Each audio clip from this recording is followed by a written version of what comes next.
42.195km를 달리는 마라톤 경주에는 마의 2시간이라는 벽이 존재합니다. 인간에게 불가능한 영역이다라고 여겨졌던 그 마의 2시간이라는 벽이 작년 10월 드디어 깨지고 말았습니다. 마라톤 세계 신기록을 보유하고 있는 엘리우드 킵초게에 의해서 1시간 59분 40초라는 기록이 위대한 업적이 달성되었지만 공식적인 기록으로는 인정받지 못했습니다. 왜냐하면 41.195km를 달리는 것 외에는 그 어떤 정식 마라톤 규정을 하나도 지키지 않았기 때문입니다. 이것은 공식적인 대회가 아니라 정말 42.195km를 2시간 내에 완주하기 위해서 어떤 회사에서 마련한 일종의 이벤트였습니다. 최적의 환경을 위해서 경기 시작 시간을 전날까지 정하지 않았습니다. 가장 좋은 습도와 온도를 미리 예측한 다음에 그 바로 전날이 되어서야지만 오늘이면 내일이면 되겠다라고 결정했다는 것이지요. 그리고 자전거를 탄 위원들이 계속해서 그 선수 옆에 있으면서 음료수를 전달하였습니다. 또한 앞에 앞서서 달려가는 차가 있었는데요. 그 차가 선수 바로 발 앞에 형광빛을 비추어 주었습니다. 그래서 달려가는 선수는 그 형광색 빛을 고스란히 따라가기만 하면 2시간이라는 벽을 깰 수 있도록 설계가 되었다라는 것이지요. 가장 중요한 부분이 있습니다. 바로 41명의 페이스메이커가 있었다라는 것입니다. 선수 1명 앞에 5명의 도우미들이 V자를 그리며 달려갔습니다. 그리고 좌우 양옆에 2명이 나란히 호흡을, 리듬을 맞추며 달려주었습니다. 그래서 교대로 41명이 5개 조가 되어서 계속 교대로 그 선수와 함께 달려주었습니다. 그렇게 옆에서 함께 이끌어주고 도와주고 밀어주는 페이스메이커가 있었기 때문에 그 엘리우드 킵초게는 2시간이라는 벽을 깰 수가 있었던 것입니다. 페이스메이커라는 존재를 알고 계셨는지 모르겠습니다. 현재 우리가 보고 있는 모든 마라톤 경주 대회에는 이 페이스메이커가 있습니다. 스포츠 정신에 위배된다라는 논란이 있기도 하지만 지금 이 페이스메이커가 없이는 안 될 만큼 굉장히 중요한 역할을 차지하고 있습니다. 42.195km를 2시간 안에 달린다라는 것이 어떤 것인지 알고 계십니까? 100m를 보통 몇 초에 달리시나요? 아마 15초만 달려도 굉장히 빠르다라고 할 수 있는데요. 100m를 17초에 달리는 빠르기로 계속 2시간 동안 쉼 없이 달리는 것입니다. 저만 하더라도 100m를 한 18초에 400m만 달리는 것도 불가능한 일일 텐데 마라톤 선수들은 그 어려운 걸 해내고 있다는 것이지요. 그 상상하기 어려울 만큼 끔찍스러운 그 달리기를 마라토너들이 하고 있는데 그래서 언론사들은 마라톤 대회만 열리면 과연 2시간이라는 벽이 깨질까? 이번엔 어떤 기록이 세워질까? 초미의 관심사를 모으고 있습니다. 그리고 선수들도 모두가 최고의 기록을 발휘하기 위해서 의욕을 갖고 있지요.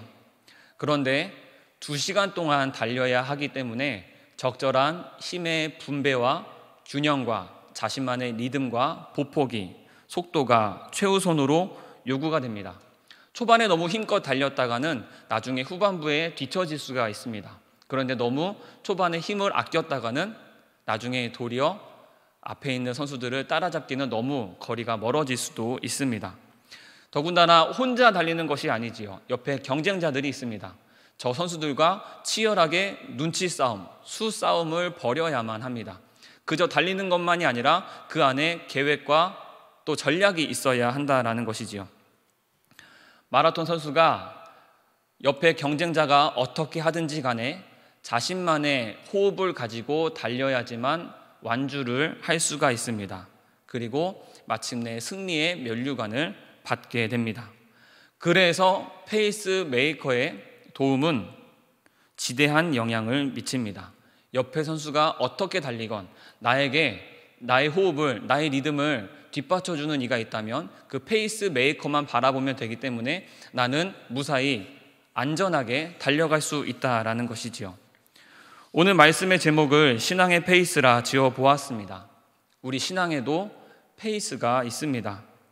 말씀과 기도와 찬양으로, 그리고 말씀을 실천하는 전도와 봉사와 섬김으로 빼곡히 채워진 우리의 삶은 하나님 나라에 가는 그날까지 마라톤 경주와도 같을 것입니다.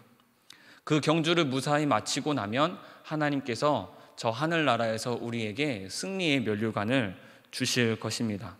그런데 우리가 그 기나긴 인생의 신앙이라는 마라톤을 달리기 위해서는 우리의 주도권이 필요하다라는 것이죠. 왜냐하면 나의 호흡을, 나의 리듬을, 나의 신앙을 무너뜨리기 위해서 지금도 호시탐탐 노리고 있는 사단과 대적들이 있기 때문입니다. 또한 교회 안팎에 여러 관계적인 갈등이 있을 수 있습니다.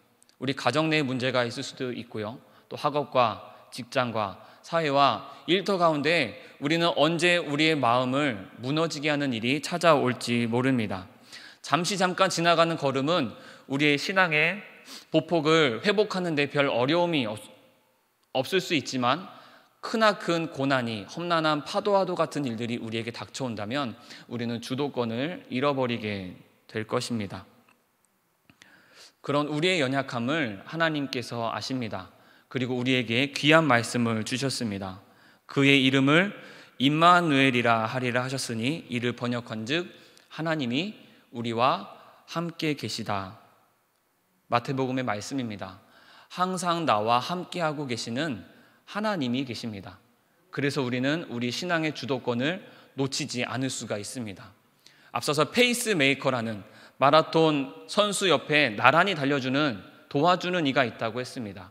하나님께서 그렇게 우리 옆에서 도와주고 계신 것입니다. 우리가 끝까지 주님 앞에 하나님께서 명하신 그 삶을 다 달릴 수 있도록 하나님께서 지금도 우리 옆에 계시며 역사하고 계심을 믿습니다. 그 하나님의 은혜를 붙들고 마지막까지 끝까지 승리하는 저와 여러분 되시기를 소망합니다. 제가 신학대학원을 준비할 때의 일입니다. 학교 도서관에서 매일 오랜 시간 동안 앉아 있으면서 성경을 달달 외우는, 공부하는 때가 있었습니다. 그런데 어느 남학생이, 한 사람이 자꾸만 제 눈에 밟혔습니다. 분명히 우리 학교 학생은 아닌 것 같고 외부의 어떤 이가 입시를 위해서 학교 도서관을 이용하는 것 같았는데, 이 사람이 왜 자꾸 눈에 밟혔냐 하면 한 자리에 1시간 이상을 못 앉아 있는 것입니다. 차 마시러 나갔다가, 전화가 오면 전화 받으러 나갔다가, 친구가 부르면 또 친구가 불러서 나갔다가, 계속 그 자리에 가만히 앉아 있지 않고 왔다 갔다 하는 걸 보는데 자꾸만 제가 그게 신경이 쓰여서 공부에 집중이 안 되는 것이죠. 그래서 정말 너무 화가 나서 그 사람한테 가가지고, 그래가지고 신대원 합격하겠습니까? 그래가지고 목회하겠습니까? 라고 말하고 싶은 마음이 목구멍까지 올라왔지만 참았습니다. 그리고 그냥 제가, 원래 다 공부하는 사람들이 자기 자리가 있거든요. 근데 그 자리를 벗어나서 저기 멀리 구석으로 갔습니다. 하나님의 은혜로 그 해 신대원에 합격을 했고요. 합격을 하자마자 제가 한 일이 무엇이었겠습니까? 그 왔다 갔다 그 바람에 날리던 겨와 같던 그 사람이 과연 합격했나 안 했나 찾아보는 것이 제일 먼저 일이었습니다. 합격을 했을까요? 감사한 일인지 아닌지 모르겠지만 결국 그분은 떨어졌습니다. 그래서 속으로 조금 통쾌하다고 할까요? 그렇지라는 마음이 있었습니다. 좀 알려주고 싶었습니다. 그래가지고 되겠냐고 말해주고 싶었지만 어떻게 본인이 깨달았는지 모르겠지만 그 다음에 합격해서 다니고 있는 모습을 보았습니다. 도서관을 쉴 새 없이 드나들던 그 학생은 자신의 주도권을 갖고 있지 않았습니다. 자신이 그 입시라는 목적을 두고, 목표를 두고 끝까지 완주하려면 자신의 주도권이 있어야 하는데 주도권을 놓치고 말았던 것이지요. 더군다나 자신의 주도권만이 아니라 다른 사람의 주도권까지 빼앗을 뻔하였습니다. 분명 그 사람은 인지하지 못했겠지만 그런 삶을 살고 있었지요. 그런데 그 사단의 평생의 목적은 우리를 무너뜨리는 것입니다. 어떻게든 우리를 하나님으로부터 멀어지게 하려고 애를 쓰고 있습니다. 시편 1편의 말씀을 보면 1절에 복 있는 사람은 악인들의 꾀를 따르지 아니하며 라고 말씀합니다. 이 악인들의 꾀를 성경에는 Counsel of Wicked라고 번역하고 있습니다. 카운슬링이 무엇입니까? 카운셀러가 어떤 사람이죠? 상담하고 내담자를 조언해주고 충고해주고 바른 길로 인도해주는 사람 아닙니까? 악인이 사탄이 우리에게 그렇게 하고 있다는 것입니다. 나쁜 사람이 우리 옆에 와가지고 이리 와봐 라고 하는 것이 아니고 마치 선한 사람인 것처럼 우리를 좋은 곳으로 이끌고 가는 것처럼 우리에게 교묘하게 다가와서 우리에게 조언해주고 충고해줍니다. 이 길이 맞아. 이렇게 하면 돼. 사단은 그렇게 교활하고 영악스럽게 우리에게 다가오고 있다는 것이지요. 그 사단이 하는 충고가 선한 열매를 맺겠습니까? 결국엔 우리에게 파멸과 죽음을 가져올 뿐입니다. 우리를 그렇게 주도권을 갖지 못하게 하고 결국엔 하나님 나라에 이르게 못하게 하며 중도 포기하게 하는 그런 호흡과 계획을 어지럽히려 하는 자들이 있습니다. 그렇기 때문에 우리는 깨어 있어야만 합니다. 우리는 신앙의 분별력을 갖고 있어야 하며 진리와 헛된 것을 가릴 수 있어야만 합니다. 사단이 제일 싫어하는 것이 무엇일까요? 여러 가지 우리 성경 안에 있는 모든 말씀들이 답이 될 수 있겠습니다만 오늘 본문에 비추어서 그 답을 찾아보려고 합니다. 하나님의 백성이 기뻐하고 감사하는 모습을 사단은 제일 싫어한다는 것이지요. 우리는 항상 기뻐하고 감사하는 하나님의 백성이 되어야만 합니다. 그때 우리는 우리의 신앙의 주도권을 놓치지 않을 수가 있습니다. 오늘 본문 16절에서 18절을 읽겠습니다. 항상 기뻐하라, 쉬지 말고 기도하라, 범사에 감사하라. 이것이 그리스도 예수 안에서 너희를 향하신 하나님의 뜻이니라. 아멘. 우리가 항상 기뻐하는 것, 감사하는 것, 그것이 바로 하나님의 뜻이다라고 말씀하고 있습니다. 우리는 하나님과 교제하며 하나님과 호흡하며 하나님으로 말미암아 기뻐해야만 합니다. 어떤 사람이 우리를 바라보면 저 사람은 왜 저렇게 항상 기쁘고 감사하고 밝은 모습을 하고 있는 것일까? 그런 궁금증을 자아낼 만큼 우리는 항상 기뻐해야만 합니다. 그것이 하나님의 뜻이라고 나와 있습니다. 우리가 지금 왜 이 자리에 있습니까? 우리가 왜 하나님을 믿습니까? 예수 그리스도께서 우리를 위하여 십자가에 못 박히시고 피 흘려 죽으셨기 때문입니다. 죄와 죽음의 권세에 억눌린 자들을 해방하며 포로된 자에게 자유를, 눈먼 자를 다시 보게 하기 위해서 우리 예수님께서 그 십자가의 길을 걸으셨습니다. 예수 그리스도의 복음이 생명을 주었고 자유를 주었기 때문에 그 복음을 믿는 자들은 그 누구도 해칠 수 없는, 그 누구도 방해할 수 없는 저 심령 깊은 곳에서부터 우러나오는 기쁨과 감사와 찬양이 있을 수밖에 없는 것입니다. 하나님께서는 그러한 뜻과 계획을 가지고 우리가 항상 기뻐하며 감사하며 살라고, 하나님과 함께 그 영화로운 삶을 살라고 예수 그리스도를 우리에게 보내셨습니다. 우리는 항상 기뻐하고 감사해야 합니다. 그것이 신앙의 주도권을 갖는, 복음 안에서 충만한 생명력을 누리며 살아가는 것입니다. 눈물도 슬픔도 아픔도 없는 그 하나님의 나라가 죽어서만 가는 것입니까? 아니지요. 지금 우리는 이 땅에서도 하나님의 그 은혜를, 나라를 누리며 참된 안식과 평안을 누리고 살아가는 것입니다. 세례교육을 받을 때 제1대는 우리 인간의 목적이 무엇인가 라는 질문이 있습니다. 우리 인간의 제1되는 목적이 무엇이냐? 교리에 보면 하나님을 영화롭게 하고 영원토록 하나님을 즐거워하는 것이다 말씀합니다. 우리가 창조된 이유는 하나님으로 말미암아 즐거워하는 것입니다. 그래서 오늘 말씀에 항상 기뻐하라, 쉬지 말고 기도하라, 범사에 감사하라 말씀합니다. 그 하나님의 계획과 하나님께서 우리를 향하여 세우신 그 계획을, 뜻을 올바르게 세워나가는 저와 여러분 되시기를 소망합니다. 에덴 동산은 낙원이었습니다. 하나님과 아담과 하와는 서로가 하나가 되어서 연합하여서 늘 기쁨을 누리고 살았는데 그때 누가 다가왔습니까? 사단이 다가왔습니다. 사단이 선악과를 먹으라 유혹하였습니다.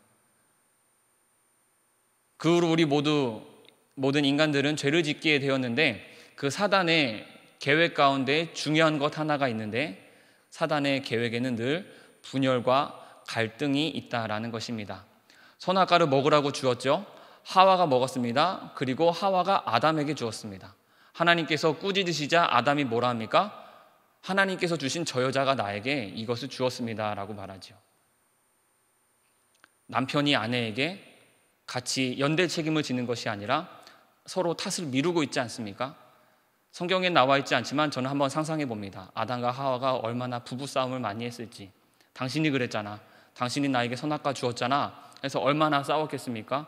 그리고 결국엔 하나님과도 멀어지고 말았지요. 사단이 우리에게 항상 다가오는 것은 분열과 갈등입니다. 그래서 우리 믿는 자들은, 신앙인들은 우리 공동체 안에서 늘 분열과 갈등을 조심하고 멀리해야만 합니다. 오늘 본문의 12절입니다.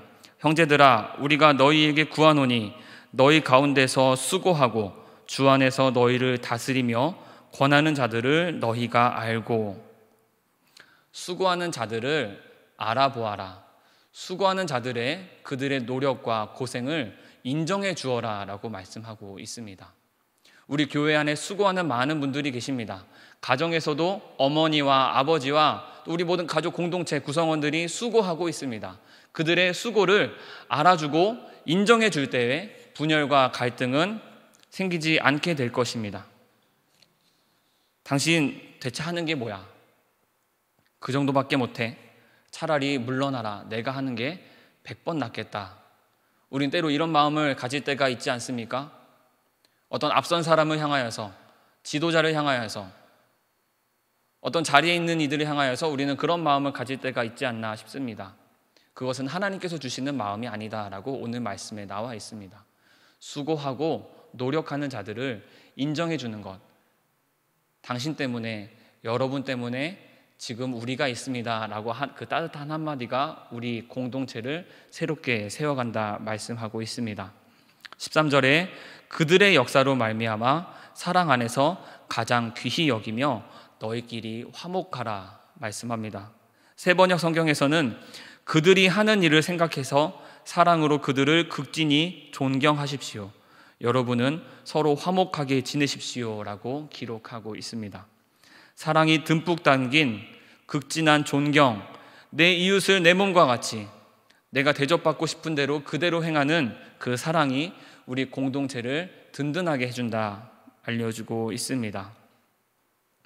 서로 수고하고 고생하는 옆에 있는 이들을 위하여서 내 몸과 같이 극진히 섬기고 사랑하는 저와 여러분이 되시기를 소망합니다. 분열과 갈등을 조장하기 위해서 지금도 기회를 노리는 그 사단에게 휘둘리지 아니하고 우리 공동체 안에서 서로 연합하며 하나가 되는 우리가 되기를 소망합니다. 앞장서 있는 자들을 위하여서 우리가 마음을 써야 한다라고 말씀하고 있는데, 또한 뒤처져 있는 자들, 낙심하고 있는 자들을 위해서도 마음을 써야 한다 성경에 나와 있습니다. 14절입니다.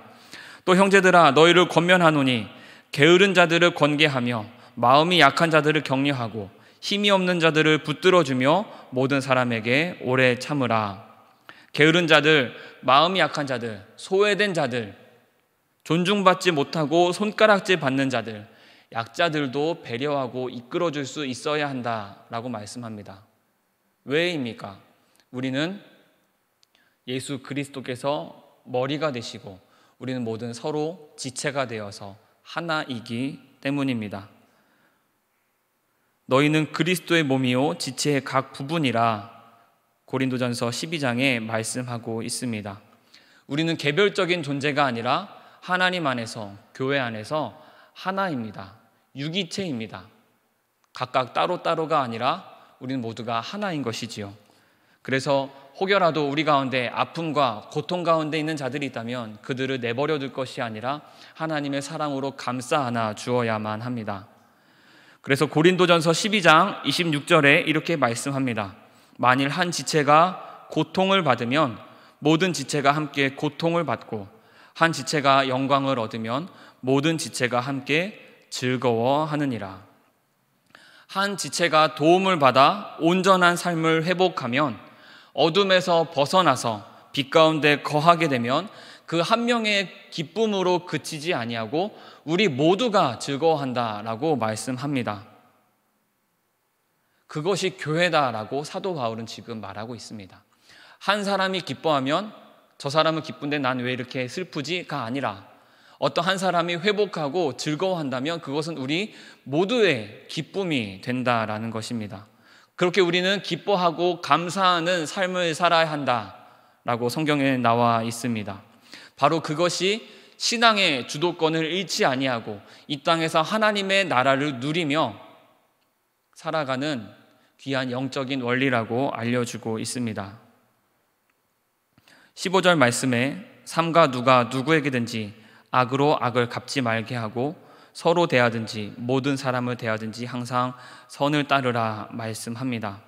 또한 19절부터 22절까지 보겠습니다. 성령을 소멸하지 말며 예언을 멸시하지 말고 범사에 헤아려 좋은 것을 취하고 악은 어떤 모양이라도 버리라. 좋은 것을 취하고 악을 버리라, 분별력을 가지고 살아가라 라고 말씀하고 있습니다. 그것이 어떤 방법으로 가능합니까?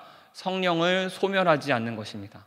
날마다 성령의 도우심 가운데 살아가는 것입니다. 성령님께서는 지금도 말할 수 없는 탄식으로 우리를 위하여 친히 간구하고 계십니다. 우리는 우리 스스로의 힘으로 할 수가 없지요. 예수님께서는 십자가에 못 박혀 돌아가시고 사흘 만에 다시 살아나신 후에 다시 하늘로 승천하셨습니다. 그냥 홀로 있을 우리들을 위하여, 고와 같이 내버려져 있을 우리를 위하여 성령님을 약속하여 주셨습니다. 성령님께서는 늘 우리와 함께 계십니다. 나 스스로의 힘이 아니라, 나의 지혜가 아니라 개인적인 능력이나 지혜로라면 잘난 사람은 잘난 대로 살아가지만 못난 사람은 그저 항상 그 상태로 유지할 수밖에 없지 않겠습니까? 그러나 우리 모두에게 평등하게 성령님을 허락하여 주셨습니다. 성령님의 능력대로라면 우리가 많이 가진 자이든 적게 가진 자이든 능력이 많은 자이든 적은 자이든 하나님의 나라를 누리며 살아갈 수가 있습니다. 건강한 자이든 힘이 없는 자이든 나이가 많든지 적든지 간에 성령 안에서 살아간다면 우리는 그 힘으로, 기쁨으로 감사하며 살 수가 있다는 것이지요. 성령님께서 계시기에 우리는 예언을 멸시하지 않을 수가 있습니다. 하나님의 말씀이 땅에 떨어지지 않습니다. 어떤 자들은 교회를 조롱하지요. 어떤 자들은 하나님께서 살아계시냐라고 합니다. 그렇게 진리를 거부하고 자기 마음대로, 소견에 오른 대로 살아가고 있습니다. 그러나 성령에 사로잡힌 우리들은 예언을 멸시하지 아니하고 하나님의 말씀을 가장 소중히 여기며 그 말씀을 고이 간직하고 살아갑니다. 그때 우리는 어떤 악의 모양도 벗어버리고 사단의 어떤 유혹과 권세 가운데서도 억눌리지 아니하고 기쁨과 감사로 살아갈 수가 있음을 믿습니다. 오늘 말씀을 정리하도록 하겠습니다. 우리 예수님께서 우리에게 기쁨과 생명과 감사를 주시기 위하여서 십자가에 못 박혀 돌아가셨습니다. 하나님께서는 그 일을 위하여 뜻과 계획을 가지고 자신의 독생자 아들을 주셨습니다. 항상 기뻐하고 감사하는 삶을 사시기를 바랍니다. 악은 어떤 모양이라도 버리고 사단의 어떤 유혹과 권세 가운데서도 우리 마음속에 찾아오는 어떤 분열과 갈등도 다 털어버리고 우리 옆에 있는 자들을 아껴주고 사랑하는 신앙의 가정의 공동체를 세워가시기를 바랍니다. 성령님의 도우심으로 그 모든 것이 가능하게 될 줄로 믿습니다. 간절히 기도하고 우리 믿음을 가지고 주님께 아뢰면 하나님께서 들으시고 말씀으로 역사하여 주실 줄로 믿습니다. 그 하나님의 능력으로 매일 승리하며 마지막까지 기나긴 경주를 완주하고 하나님의 면류관을 얻는 저와 여러분 되시기를 소망합니다.